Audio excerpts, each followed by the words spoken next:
नमस्कार मित्रों, मेरा चैनल मूलनाड़ी नक्षत्र में आप सब लोग का हार्दिक स्वागत है। दोस्तों, मेरा आज का जो विषय है वो है कुमार विश्वास, जो एक बहुत बड़ा कवि है और जो यंग जनरेशन है, यंग जनरेशन के लिए बहुत ही फेमस, बहुत ही यंग जनरेशन का बहुत चाहने वाला एक हिंदी कवि और पॉलिटिशियन कुमार विश्वास। उनका हॉरोस्कोप या कुंडली के बारे में आज हम डिस्कस करेंगे। तो देखिए, कुमार विश्वास, उनका जो डेट ऑफ बर्थ है 10 फरवरी 1970 और टाइम ऑफ बर्थ जो है 5:35 सुबह, सकाल में, सुबह में।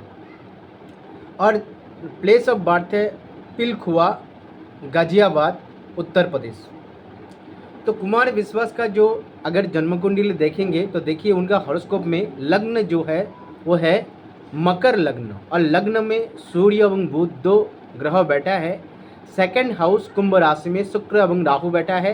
थर्ड हाउस में मीन राशि में चंद्रमा एवं मंगल बैठा है। फोर्थ हाउस मेष राशि में शनि बैठा है, शनि नीच का शनि। अष्टम भाव सिंह राशि में केतु बैठा है और दसम भाव में गुरु तुला राशि में बैठा है। तो देखिए, कुमार विश्वास, उनका हॉरोस्कोप में लग्न जो है मकर लग्न वो वर्गोत्तम है, अर्थात जन्म कुंडली में जो नेटल चार्ट है उसमें भी लग्न मकर राशि एवं नवंश कुंडली में भी लग्न मकर राशि, इसलिए लग्न वर्गोत्तम हो गया। उसके साथ बुध जो लग्नों में बैठा है, बुध भी वर्गोत्तम है। तो इस वजह से बुध से कुमार या कुमार अवस्था देखा जाता है, क्योंकि बुध से ज्योतिष में राजकुमार देखा जाता है। तो कुमार, इसलिए कुमार विश्वास का नाम के साथ कुमार शब्द वर्ड जुड़ा हुआ है, लग्न में बुध वर्गोत्तम होने के कारण। अब देखेंगे कुमार विश्वास इतना बड़ा कवि, हिंदी का इतना बड़ा कवि क्यों है। देखिए, मकर लग्न है और लग्न भी वर्गोत्तम है, और लग्न में बैठा हुआ बुध भी वर्गोत्तम है। बुध से लिखना पढ़ना या और लिखना पढ़ना बोलना ये सब देखा जाता है। तो जो कवि है वो कविता लिखते हैं एवं कविता पढ़ते हैं और बोलते हैं। इसी कारण, क्योंकि बुध भी कविता या काव्य का भी कारक ग्रह है, शुक्र भी है और बुध भी है। तो यह देखिए, लग्न में बुध बैठने के वजह से एवं वर्गोत्तम होने के वजह से जातक क्या हुआ, कवि हुआ। इसके अलावा जो सेकंड भाव से स्पीच पावर, वाक शक्ति, बोलने की क्षमता देखा जाता है, और उसका वाक पटुता मतलब बोलने में कितना तत्पर है। तो इसलिए सेकंड हाउस, अगर कोई भी जातक या जातिका का सेकंड हाउस अगर बलवान है तो जातक का बोलने का क्षमता अच्छा होता है, और बाग्मी या वाकपटु होते हैं, और अच्छा स्पीच पावर रहते हैं, और कवि भी हो सकता है। तो मकर लग्न के लिए योग कारक ग्रह शुक्र, क्योंकि शुक्र पंचम भाव के अधिपति है एवं दसम भाव के अधिपति भी है मकर लग्न के लिए। तो योग कारक ग्रह सेकंड हाउस में बैठ गया। तो सेकंड हाउस में बैठ गया शुक्र, एक नैसर्गिक शुभ ग्रह, नेचुरल बेनिफिट प्लैनेट। और इसके सेकंड हाउस के लॉर्ड, द्वितीय भाव के अधिपति लग्न धनेश जो है वो मेष राशि में बैठा है एवं गुरु की सप्तम दृष्टि में है, क्योंकि गुरु तुला राशि में बैठ के सप्तम दृष्टि से मेष राशि में बैठा हुआ शनि को, जो धनेश भी है एवं लग्नेश भी है, उसको देख रहा है। तो इसलिए द्वितीय भाव जिसमें शुक्र ग्रह एक नेचुरल बेनिफिट प्लैनेट बैठा है, और द्वितीय भाव के अधिपति धनेश वो भी नेचुरल बेनिफिट प्लैनेट जुपिटर की दृष्टि में है, इसलिए द्वितीय भाव शुभ ग्रह की प्रभाव में आ गया। तो द्वितीय भाव में अगर गुरु एवं शुक्र जो दोनों ही ब्राह्मण का कारक ग्रह है एवं शुक्र विशेष रूप से शुक्र जो है काव्यों का कारक ग्रह है, क्योंकि ज्योतिष से शुक्र को कहा गया कि ज्योतिष में शुक्र को कवि कहा गया है, तो इसलिए कवि या काव्य में उनका अच्छा पारदर्शिता है और कविता बोलने में, लिखने में, पढ़ने में उनका अच्छा खासा मतलब क्षमता है और एक्सपर्ट है, अच्छा क्वालिटी है।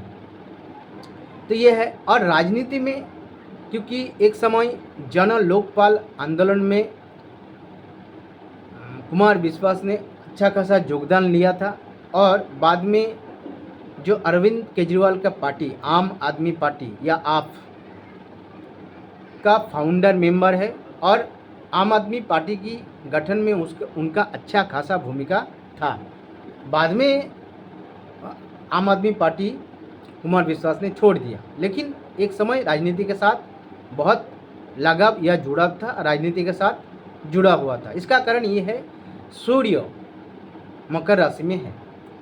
अगर कोई भी जातक का सूर्य एवं चंद्रमा कर्क राशि में या मकर राशि या सिंह राशि या कुंभ राशि में बैठता है तो जातक जातिका उसका जीवन का कोई भी समय में राजनीति के साथ जुड़ा रह सकता है और जातक राजनीति के साथ लिंक रहेगा और जुड़ा रहेगा।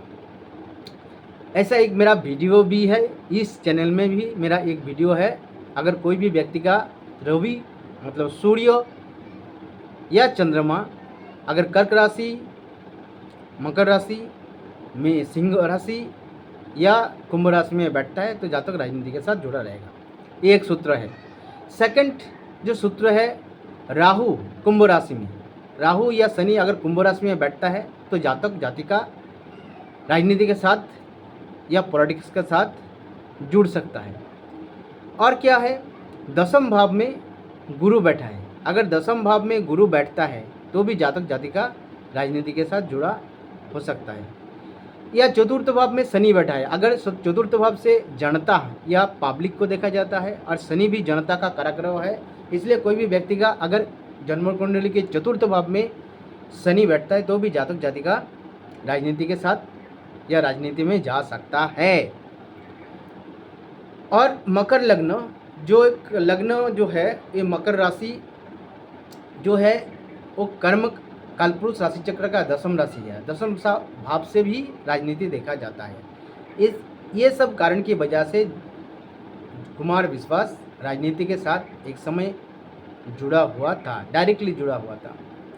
इसके बाद देखेंगे रिलीजियस। कुमार विश्वास बहुत ही रिलीजियस पर्सन है। इसका कारण क्या है, एक तो लग्न वर्गोत्तम है और लग्न में बुध बैठा है। बुध विष्णु, भगवान विष्णु का कारक ग्रह है और लग्न में सूर्य भी बैठा है। सूर्य भी भगवान विष्णु का कारक ग्रह है और बुध भी नवम भाव के अधिपति भी है, नवमेश है। तो नवमेश अर्थात धर्म भाव के अधिपति, नवम से धर्म भाव या रिलीजियन देखा जाता है। तो नवम भाव के अधिपति अगर लग्न में बैठता है तो जातक धार्मिक होता है। तो अब बुध लग्न में वर्गोत्तम होके बैठा है तो इसलिए जातक भगवान विष्णु या कृष्ण या भगवान श्री राम का बहुत बड़ा भक्त है और धर्मशास्त्र के बारे में अपने रामायण, महाभारत, वेद, वेदांत, पुराण इत्यादि बहुत सारे विषय में उनका अच्छा खासा नॉलेज है और धर्मीय विश्वास, बहुत ही धार्मिक और अपने सनातन धर्म के ऊपर आस्था या विश्वास रखने वाला व्यक्ति है और उसी हिसाब से चलने वाला व्यक्ति भी है।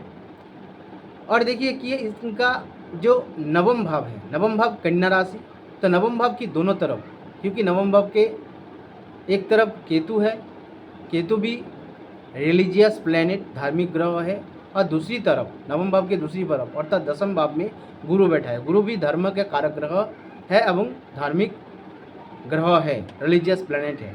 इसलिए नवम भाव जो धर्म भाव कहते हैं, जिस भाव को धर्म भाव कहे जाते हैं, उसका दोनों तरफ केतु एवं गुरु दो धार्मिक ग्रह बैठने की वजह से जातक की धर्म भाव अत्यंत प्रबल है। इसलिए जातक बहुत ही धार्मिक व्यक्ति है। और उसके बाद क्या देखेंगे, उसके बाद उनका विद्या, क्योंकि जो कुमार विश्वास उनका पिता चाहते थे, उनका पिताजी चाहते थे कि कुमार विश्वास इंजीनियरिंग पढ़ के इंजीनियर बने, लेकिन क्या हुआ, इंजीनियरिंग पढ़ते पढ़ते उसी बीच में इंजीनियर को बीच में कुमार विश्वास पढ़ना छोड़ दिया। तो इसका कारण क्या है, बाद में साहित्य में चला गया और साहित्य में अच्छा खासा रिजल्ट किया और गोल्ड मेडल भी मिला, बहुत ही सम्मान मिला। तो इसका कारण ये है क्योंकि चतुर्थ भाव जहाँ से विद्या देखा जाता है, तो चतुर्थ भाव में शनि, नीच का शनि जो लग्नेश भी है और सेकंड हाउस के अधिपति भी है, धनेश भी है, द्वितीय भाव के अधिपति भी है। तो शनि नीच होके बैठा है, जिसलिए उनका विद्या में छेद हुआ और विद्या में छोड़ना पड़ा, जो पढ़ रहा था इंजीनियरिंग उसको छोड़ना पड़ा। और इसके अलावा शनि विलंब भी की कारक ग्रह है, इसलिए पढ़ाई बहुत देर तक चला, बहुत दिन तक चला, क्योंकि इंजीनियरिंग बीच में छोड़ दिया, उसके बाद साहित्य में चला गया, साहित्य में ग्रेजुएशन किया, उसके बाद पोस्ट ग्रेजुएशन किया, ऐसे करके पढ़ाई बहुत दिन तक चला, चतुर्थ भाव में नीच का शनि बैठने की वजह से। और शनि जो है वो हिस्ट्री, इतिहास एवं साहित्य का भी कारक ग्रह, विशेष रूप से जो ट्रेडिशनल लिटरेचर है उसको दर्शाता है। तो चतुर्थ भाव में शनि बैठने की वजह से उनका ट्रेडिशनल जो लिटरेचर है या साहित्य है, हिंदी साहित्य, उसके उन विषय में उनको अच्छा पढ़ाई मिला और शिक्षा मिला। और क्या देखते हैं,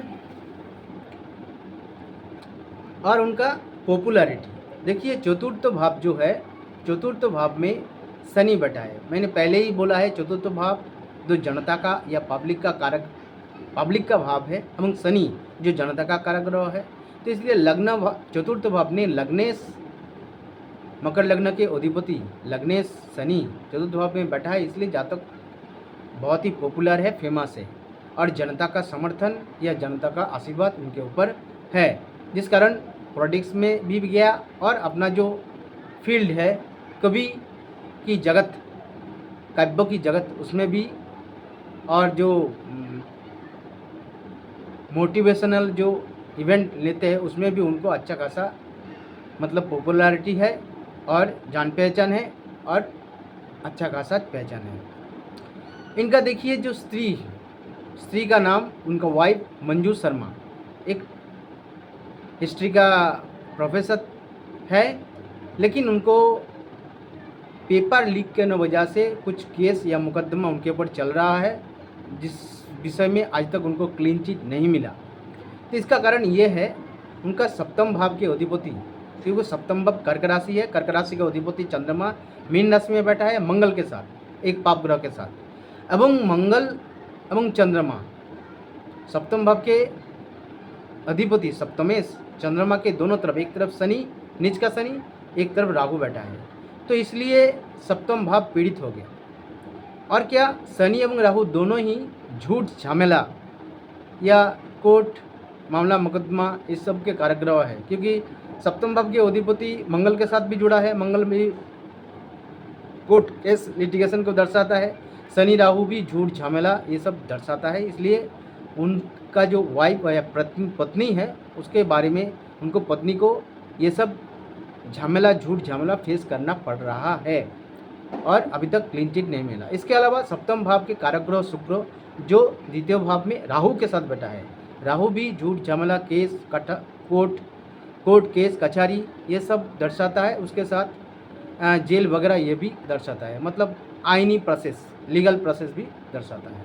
तो इसके कारण उसका जो वाइफ का जो थोड़ा बहुत प्रॉब्लम है। इसके अलावा जब शादी किया था तब उसका घर का लोग जो है, फैमिली, गौरव विश्वास का फैमिली जो घर का लोग है, उसका माता पिता वगैरह, भाई वगैरह, कोई उसको सपोर्ट नहीं किया था। बाद में जब बच्चा हुआ उसके बाद अच्छा हो गया, सब रिश्ता समान अच्छा हो गया। तो वो इसका कारण ये है, मतलब उसका सप्तम भाव बहुत पाप पीड़ित है। सप्तम भाव के अधिपति, ठीक है, सप्तम भाव के अधिपति पाप पीड़ित है और सप्तम भाव के कारक ग्रह शुक्र भी पाप पीड़ित है, जिसके वजह से ये सब झेलना पड़ा और आज भी झेलना पड़ रहा है उनका वाइफ को। और सम्मान और पुरस्कार, देखिए अगर लग्न में सूर्य बैठता है तो भी जातक को मान सम्मान लगता है, क्योंकि सूर्य मान सम्मान के कारक ग्रह है। इसके अलावा अगर नवम भाव के अधिपति जो यह बुध है, नवम भाव कन्या राशि के अधिपति के बुध, अगर नवम भाव के अधिपति की नवम या दसम भाव में अगर गुरु बैठता है या सूर्य भी बैठता है तो भी जातक को बहुत मान सम्मान मिलता है। तो यह देखिए नवम भाव के अधिपति बुध लग्न में बैठा है, उसका दसम भाव में गुरु बैठा है, इसलिए इनको बहुत मान सम्मान मिला और सरकार या बेसरकारी रूप से पुरस्कार भी मिला है, बहुत सारे पुरस्कार मिला है एवं सरकार के तरफ से गोल्ड मेडल भी मिला है जब पोस्ट ग्रेजुएट किया था। इसके अलावा और क्या है, अगर सूर्य की दसम भाव या नवम भाव में गुरु बैठता है या गुरु की नवम या दसम भाव में सूर्य बैठता है तो भी मान सम्मान मिलता है। यह देखिए सूर्य लग्न में बैठा है, उसका दसम भाव में गुरु है तुला राशि में, इसलिए उनको मान सम्मान मिल रहा है एवं यहाँ तक कि सरकारी एवं बेसरकारी दोनों तरफ से उसको सम्मान मिलेगा और मिलते रहेगा। एक दिन आएगा इसका वो 100% अच्छा गवर्नमेंट का जो सम्मान है, एक समय पद्मश्री, पद्मभूषण, पद्मविभूषण ये भी मिलने का बहुत ही चांस है एवं होगा, क्योंकि ये इनका हॉरोस्कोप में मान सम्मान का बहुत ही अच्छा खासा योग है। तो ये देखिए उनका ये सब हुआ, लेकिन इसके साथ चतुर्थ भाव में शनि नीच का है, जो शनि भी लग्नेश भी है। चतुर्थ से हार्ट या हृदय को देखा जाता है, तो शनि चतुर्थ भाव मेष राशि में नीच का हो गया, जिस वजह से इनका हार्ट प्रॉब्लम होने का बहुत ही संभावना रहेगा। इसके अलावा चतुर्थ भाव के अधिपति मंगल वो भी मीन राशि में एक जल राशि में बैठा है एवं दो पाप ग्रह शनि एवं राहु के बीच में बैठा है, तो मतलब शनि एवं राहु दोनों ही हार्ट ब्लॉकेज या हार्ट का अरेस्ट या हार्ट का प्रॉब्लम को दर्शाता है, तो इसलिए इनको हार्ट का समस्या अवश्य रहेगा। इसके अलावा कालपुरुष राशि चक्र का जो पंचम भाव सिंह राशि में केतु है, केतु ब्लॉकेज को दर्शाता है, तो इसलिए इसका हार्ट अरेस्ट होने का संभावना रहेगा। इसके अलावा चंद्रमा भी जो कालपुरुष राशि चक्र का चतुर्थ भाव के अधिपति है, वो भी पाप ग्रह के साथ मंगल के साथ मीन राशि में एवं दोनों तरफ शनि एवं राहु है, इसलिए हार्ट का प्रॉब्लम अवश्य होगा, 100% होगा। और इनका हार्ट का प्रॉब्लम भी हो सकता है, लेकिन इसके साथ ही इनका आयु भी है। हार्ट का प्रॉब्लम हो सकता है लेकिन इनका आयु कम नहीं है, दीर्घायु योग है, क्योंकि लग्न जो है मकर लग्न वो भी चर राशि है। मकर लग्न के अधिपति शनि भी चर राशि मेष राशि में बैठा है। अष्टम भाव के अधिपति सूर्य वो लग्न में मकर राशि में बैठा है, चर राशि में बैठा है। और अष्टम भाव के कारक ग्रह शनि जो मृत्यु का कारक ग्रह है, शनि भी चर राशि मेष राशि में बैठा है। ये सब कारण की वजह से, और शनि जो मृत्यु का कारक ग्रह है गुरु की दृष्टि में है, ये सब कारण की वजह से इनका आयु दीर्घायु होगा, बहुत दिन जीवित रहेगा, लेकिन हार्ट का समस्या अवश्य होगा, 100% होगा, ये मेरा प्रेडिक्शन है। तो और उनको बहुत सारे सम्मान भी आगे भी बहुत सम्मान मिलेगा, गवर्नमेंट से भी बहुत, सरकार से भी बहुत सारे सम्मान, पद्मश्री या पद्मभूषण, विभूषण और भी बहुत सारे जो सरकारी सम्मान है अवश्य ही मिलेगा, 100% मिलेगा। तो दोस्तों मेरे और भी बहुत सारे विषय आशीष या कुमार विश्वास के जो जन्म कुंडली है वह से विश्लेषण किया जा सकता है, उनका नवांश चार्ट से भी और अष्टवर्गों से। उनका अष्टवर्ग चार्ट बहुत ही बलवान है, लेकिन वीडियो लंबा ज़्यादा नहीं करना है, इसलिए मेरे ये छोटा सा वीडियो अगर आप लोग को अच्छा लगा तो आप लोग लाइक कीजिए, शेयर कीजिए, और मेरा ये जो छोटा सा चैनल है मून नाड़ी नक्षत्र, इस चैनल को अवश्य सब्सक्राइब कीजिए। वीडियो अभी ख़त्म या समाप्त करते हैं। नमस्कार।